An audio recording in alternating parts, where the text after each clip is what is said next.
माफ करने वाली किताब। ये किताब हमें सिखाती है कि माफी कोई कमजोरी नहीं बल्कि ताकत है। जब हम किसी को माफ करते हैं तो हम अपने दिल के बोझ को हल्का करते हैं। ये दूसरों के लिए नहीं बल्कि खुद अपने लिए सबसे बड़ी नेमत है। माफी का अमल एक सफर है, लम्हा नहीं। ये एक वक्त में मुकम्मल नहीं होता बल्कि एक मुसलसल मरहला है जिसमें हम दर्द, गुस्से और सदमे से गुजरते हैं। 4 मराहिल का मॉडल। मुसन्निफीन ने माफी के लिए 4 अहम मराहिल बयान किए हैं। तकलीफ की सच्चाई का सामना करना, अपने जज्बात का इजहार करना, माफ करना, नए रिश्ते की बहाली या अलहदगी। किताब में जाती तजुर्बात, सच्चे वाकयात और अमली मशक़ें दी गई हैं जो कारी को अपनी जिंदगी में माफी का अमल अपनाने में मदद देती हैं। इस किताब से हम क्या सीख सकते हैं? दिल की गहराइयों से माफ करना कैसे सीखा जाए, सदमे, जख्म और तकलीफ से कैसे शफा पाई जाए, मोहब्बत और हमदर्दी से जिंदगी को बेहतर कैसे बनाया जाए, रूहानी तरक्की के लिए माफी क्यों जरूरी है। ये किताब किन के लिए मुफीद है? जिन्होंने किसी से धोखा खाया हो, जिनके दिल में किसी के लिए गुस्सा या नफरत हो, जो खुद को माफ नहीं कर पाते, जो अंदरूनी सुकून और रूहानी आजादी चाहते हैं। अगर आप माफी के सफर पे जाना चाहते हैं और दिल का बोझ हल्का करना चाहते हैं तो द बुक ऑफ फॉरगिविंग एक लाजमी मुतालिया है। यह सिर्फ एक किताब नहीं बल्कि एक रूहानी रहनुमा है जो आपको माफ करने और आजाद होने का रास्ता दिखाती है।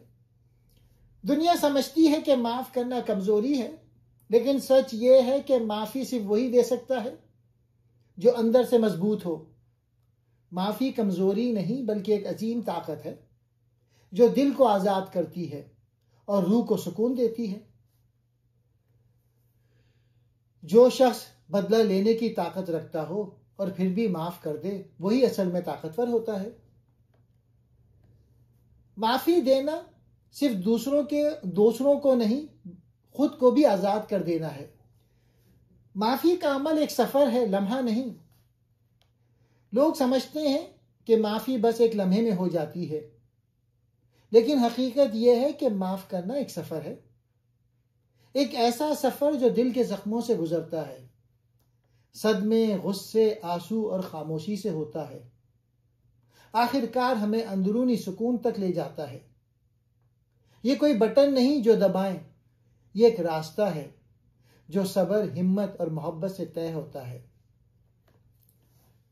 माफी वक्त लेती है क्योंकि दिल को शफा देने में वक्त लगता है। ये एक सफर है और हर कदम एक जख्म को भर देता है। ये किताब हमें सिखाती है कि माफी फौरी रद्द अमल नहीं बल्कि एक तदरीजी शफा है जो हमें खुद से, खुदा से और दूसरों से जोड़ देती है। माफी का रास्ता 4 मराहिल का मॉडल। पहले है अपनी कहानी सुनाएं। पहला कदम है अपने दर्द और तजुर्बे को जुबान देना। आपके साथ क्या हुआ, आपके जज्बात क्या थे। खामोशी टूटेगी तो शिफा शुरू होगी। जब तक आप अपनी कहानी नहीं सुनाएंगे, दर्द दिल में दफन रहेगा। दूसरा है जख्म को पहचानना। सिर्फ वाकया नहीं बल्कि उसके असरात को समझना। आपको किस बात ने तकलीफ दी, किस लफ्ज या अमल ने दिल तोड़ा। जख्म पे नाम रखना शफा का पहला लम्स है। तीसरा, माफ करना। यहां असल ताकत नजर आती है।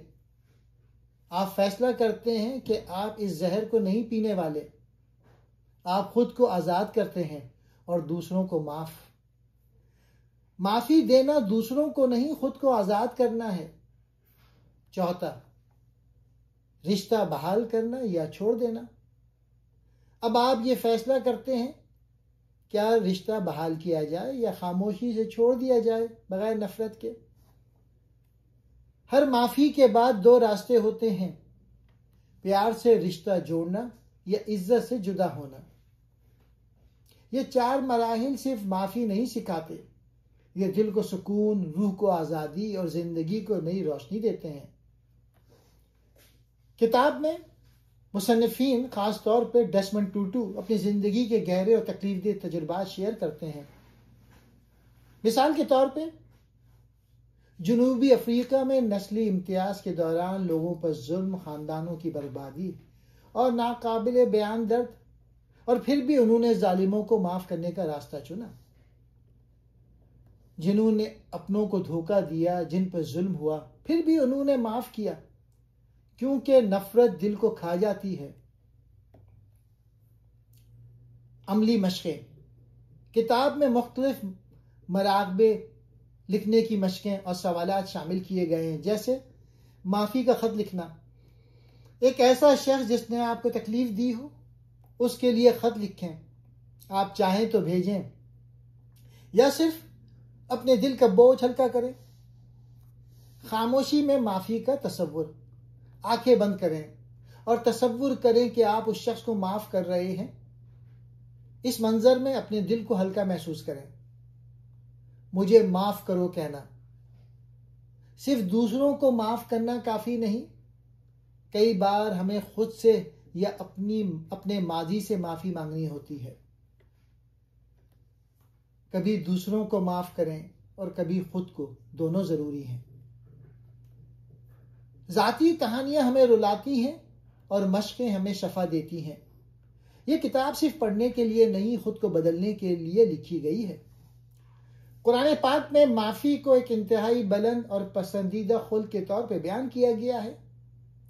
माफ़ी ना सिर्फ अल्लाह ताला की एक सिफ़त है, बल्कि बंदों के लिए भी एक आला रवैया है जिसे अपनाने की तलकीन की गई है। कुरान मजीद में माफ़ी का तसव्वुर। अल्लाह सबसे बड़ा माफ़ करने वाला है। अल्लाह गफूरुर रहीम। बेशक अल्लाह बहुत बख्शने वाला, निहायत रहम वाला है। सूरह बकरा। ये आयत और दीगर बेशुमार आयत हमें बताती हैं कि अल्लाह ताला माफ़ी को पसंद फरमाता है और बार बार गुनाह करने के बावजूद भी अपने बंदों को माफ़ करता है। माफ़ करने वाले को अल्लाह पसंद करता है, और जो लोगों को माफ़ करते हैं और अल्लाह एहसान करने वालों से मोहब्बत करता है। सूरह आल इमरान।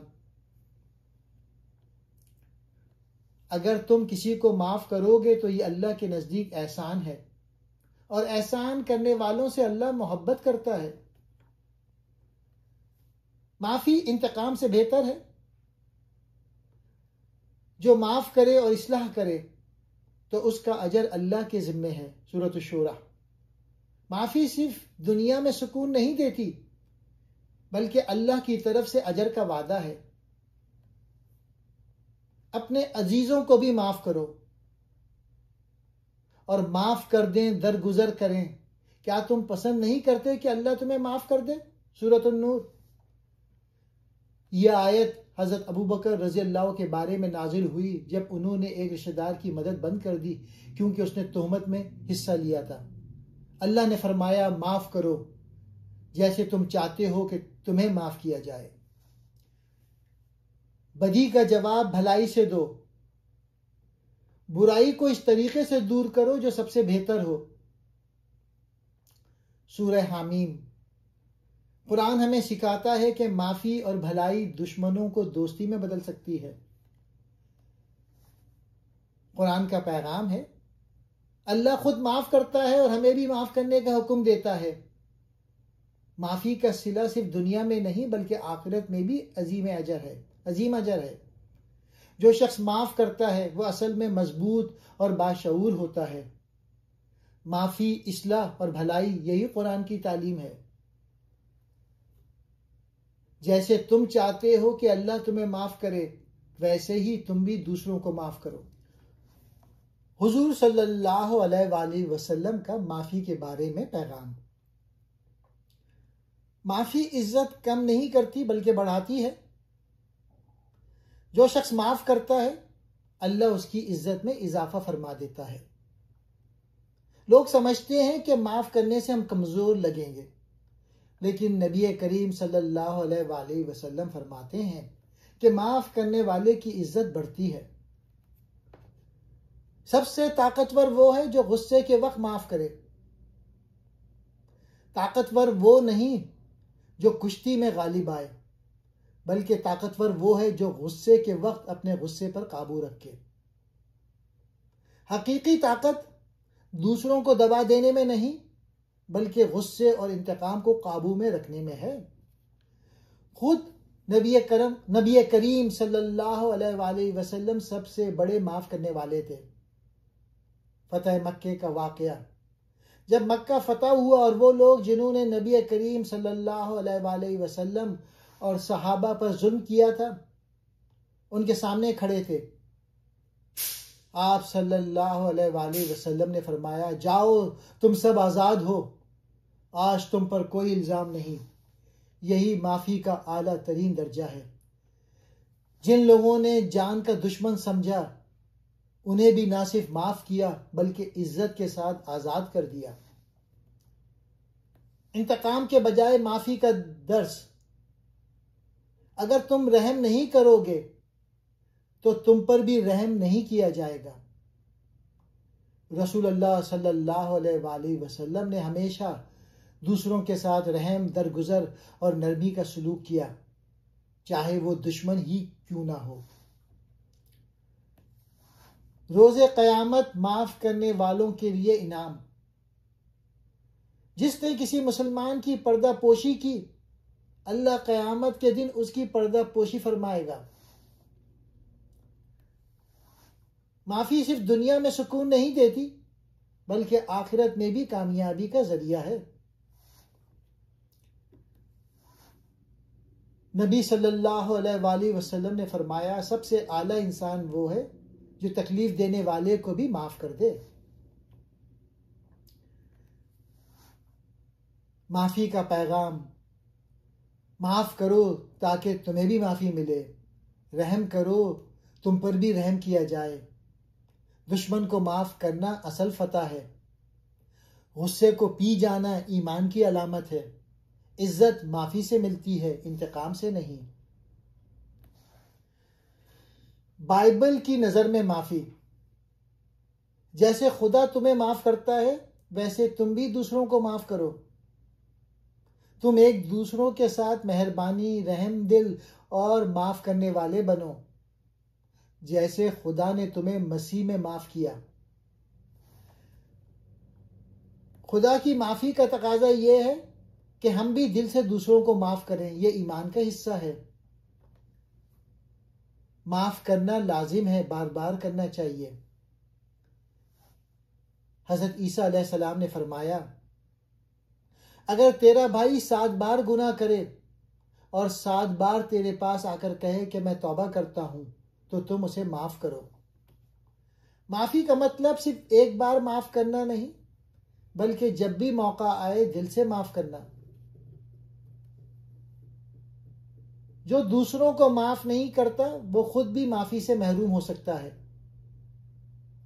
अगर तुम लोगों को उनके कसूर माफ करोगे तो तुम्हारा आसमानी बाप भी तुम्हें माफ करेगा, और अगर तुम माफ ना करोगे तो तुम्हारे कसूर भी माफ ना किए जाएंगे।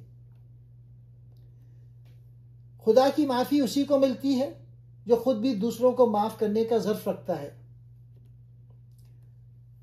मोहब्बत माफी को मुमकिन बनाती है। मोहब्बत बहुत से गुनाहों को ढांप लेती है। मोहब्बत वो जज्बा है जो माफी की बुनियाद बनता है। जिस दिल में मोहब्बत हो वहां नफरत और बदला नहीं रहता। बाइबल हमें सिखाती है कि अगर दिल में खुदा की मोहब्बत है तो माफी हमारा तर्ज जिंदगी बन जाती है। आइए देखते हैं कि पुराना अहदनामा, जिसे ओल्ड टेस्टामेंट, जो बाइबल का पहला हिस्सा है और यहूदी और ईसाई रिवायत में मुकद्दस समझा जाता है, माफी दरगुजर के बारे में क्या कहता है। खुदा माफ करने में देर नहीं करता। अगर मेरे लोग जो मेरा नाम से कहलाते हैं आजी इख्तियार करें, दुआ करें, मेरे हुजूर आएं और अपनी बुरी राहों से तौबा करें, तो मैं आसमान से सुनूंगा, उनके गुनाह माफ करूंगा। खुदा माफी देने को तैयार है, बशर्त यह कि बंदा दिल से तौबा करे और सच्चाई की तरफ वापस लौटे। खुदा के रहम की कोई हद नहीं। खुदा कहर में देर करने वाला, शफकत करने वाला, गुनाह को माफ करने वाला है।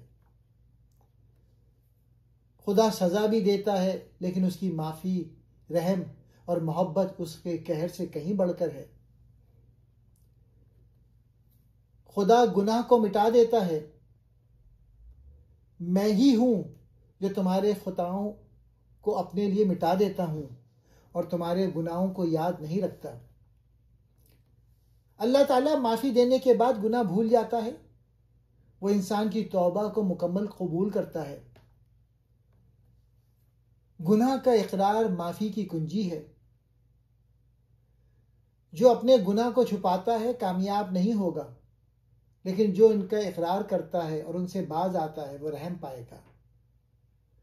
माफी उन्हें मिलती है जो अपनी गलती तस्लीम करते हैं और खुद को बदलने की कोशिश करते हैं।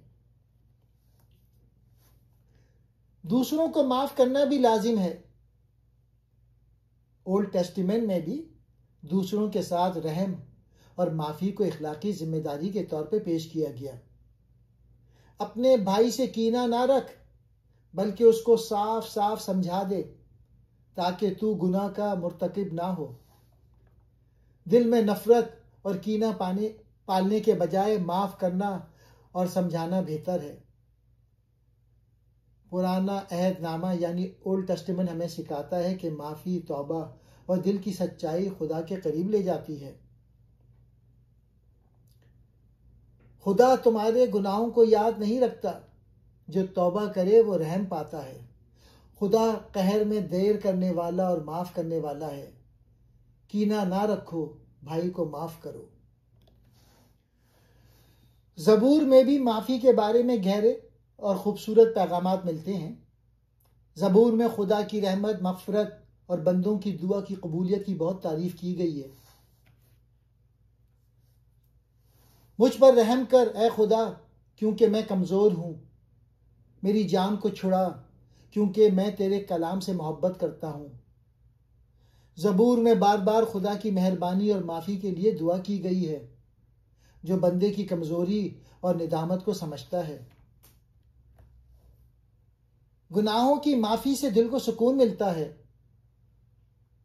खुदावंद का क़ुर्ब जान के लिए अच्छा है।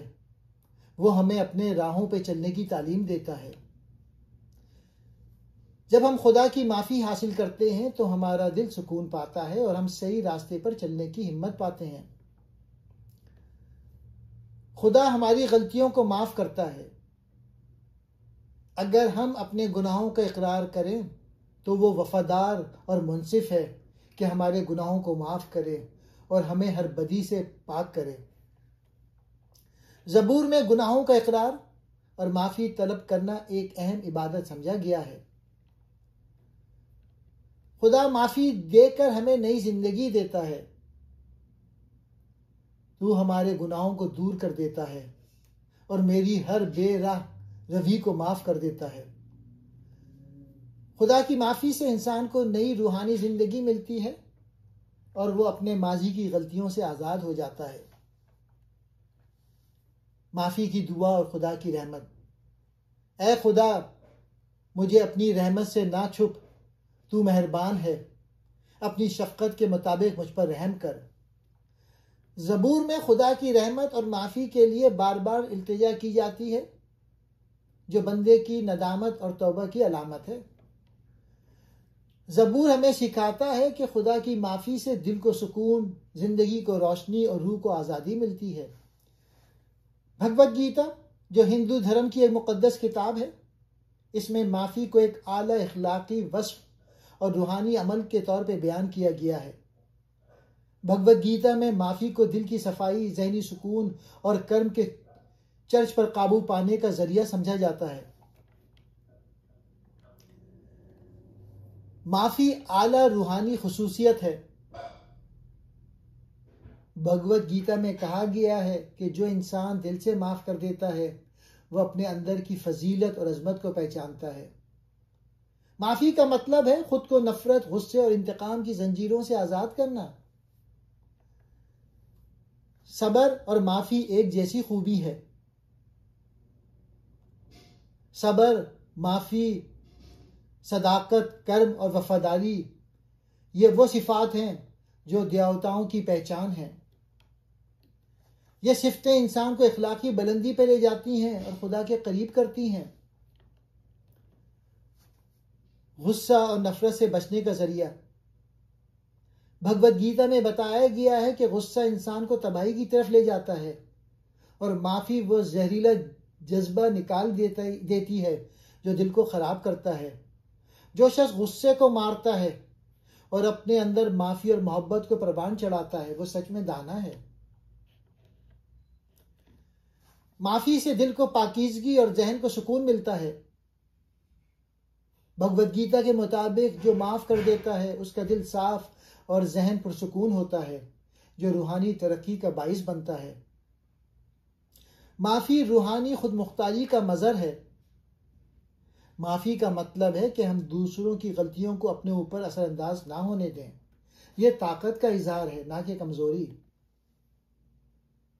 भगवत गीता में माफी को दिल की सफाई, कर्म पर काबू और आला रूहानी सिफ्त के तौर पर सराहा गया है। बुद्ध ने माफी को अपनी तालीमात का एक अहम हिस्सा बनाया है, क्योंकि बुद्ध मत के मुताबिक माफी ना सिर्फ दूसरों के लिए बल्कि खुद अपने जहन और दिल की सफाई के लिए भी जरूरी है। माफी से ही नफरत, गुस्सा और करवाहट से निजात मुमकिन होती है, जो ज़हनी सुकून और अमन की बुनियाद है। माफी ज़हनी सुकून की कुंजी है। तुम अपने दुश्मन को माफ करके खुद को कैद से आजाद करते हो।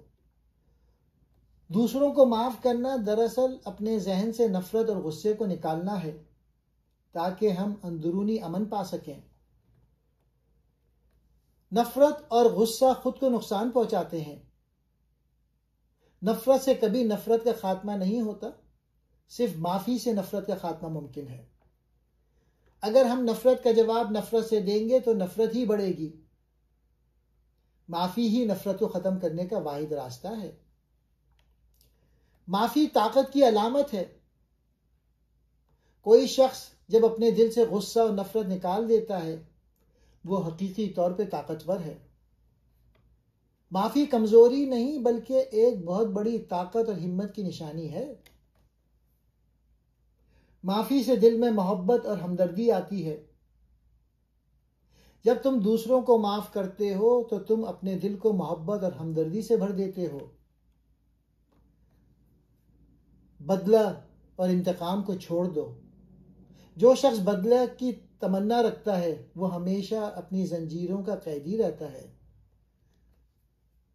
बुद्धा के नजदीक माफी वो अमल है जो दिल को आजाद करता है और जहन को सुकून देता है। कन्फ्यूशस, जो चीन के अजीम फलसफी और उस्ताद थे, उन्होंने माफी को इखलाक, इंसानी ताल्लुकात और माशरती हम आहंगी के लिए बहुत अहम करार दिया है। उनकी तालीमात में माफी को एक ऐसे रवैये के तौर पर देखा जाता है जो ना सिर्फ फर्द की शख्सियत को संवारती है बल्कि पूरे माशरे में अमन और भाईचारे को फरोग देती है। माफी से बड़ाई और अजमत आती है। माफ करना एक ऐसा अमल है जो इंसान को बड़ा बनाता है। जो लोग गलतियों को दरगुजर करते हैं वो ना सिर्फ दूसरों के दिल जीतते हैं बल्कि अपनी इज्जत भी बढ़ाते हैं। माफी भाईचारे की बुनियाद है। अगर तुम चाहते हो कि लोग तुमसे मोहब्बत करें तो सबसे पहले उन्हें माफ करना सीखो। माफी इंसानों के दरमियान रिश्तों को मजबूत और मोहब्बत को कायम रखती है। खुद को समझना और दूसरों को माफ करना। अगर तुम खुद की कमजोरियों को समझो तो दूसरों की गलतियों को माफ करना आसान हो जाता है। खुद शनासी माफी की पहली सीढ़ी है। जब हम अपनी गलतियों को समझते हैं तो दूसरों को माफ करना हमारे लिए मुमकिन होता है। इंतकाम से बचो, माफ करना सीखो। इंतकाम के बजाय माफी इख्तियार करो, क्योंकि माफी से ही अमन कायम होता है। माफी और इखलाकियात का ताल्लुक, इखलाकी जिंदगी माफी के बगैर मुमकिन नहीं हो सकती। कन्फ्यूशियस के मुताबिक माफी वो जबरदस्त इखलाकी अमल है जो इंसान को बड़ेपन और माशरती अमन की तरफ ले जाता है।